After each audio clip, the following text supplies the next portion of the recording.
Portugal has entered a new chapter in its political journey. On Thursday, President Marcelo Rebelo de Sousa officially named Luis Montenegro as Prime Minister, following his center-right Democratic Alliance, or AD, winning the most seats in the country's May 18 snap election. Montenegro, who first took office in March 2024, has now been invited to form his second minority government, a difficult balancing act in a deeply fragmented parliament. The Democratic Alliance secured 91 seats out of the 230-seat parliament. That's just 11 more than in the previous term, and still far from a majority. But the real shock came from the far-right Chega party, led by André Ventura, which gained 60 seats, overtaking the long-dominant Socialist Party to become the main opposition force. While Montenegro was meeting with President Rebelo de Sousa at the Belém Palace, he also met with other party leaders, including Ventura and Socialist President Carlos Caesar.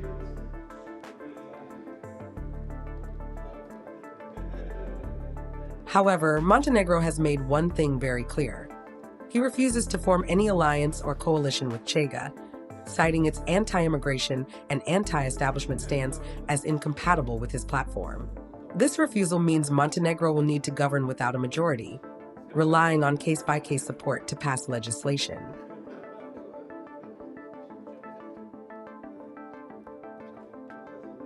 With Chega pushing a nationalist agenda and the socialists reeling from their worst performance in 40 years, Portugal's political climate remains unpredictable.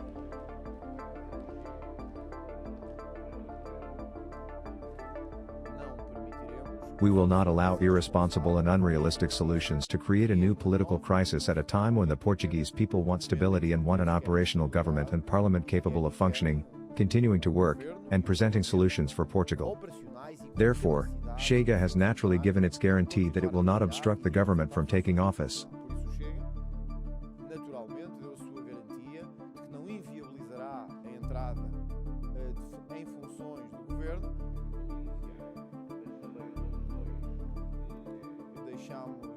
We also made it clear to the President of the Republic what we had already assured the country and what we had already made clear to the country.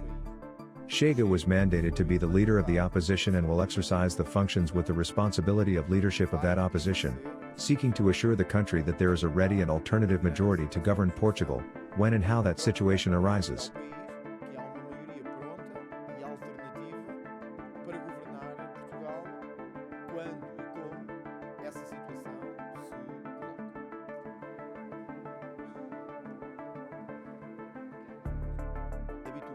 Get used to it. Now corruption will be seriously fought. Thank you all very much. Thank you for being here.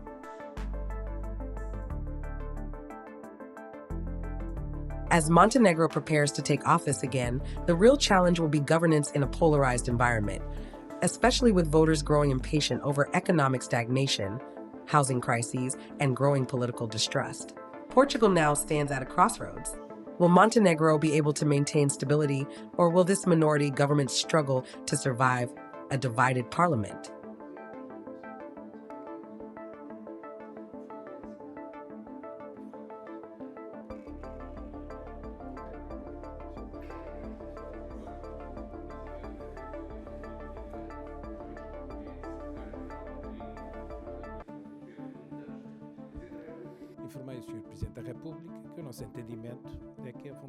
I informed the President of the Republic that our understanding is that the popular will must be respected, and therefore, the Socialist Party will not support any initiative aimed at obstructing the government that results from the elections.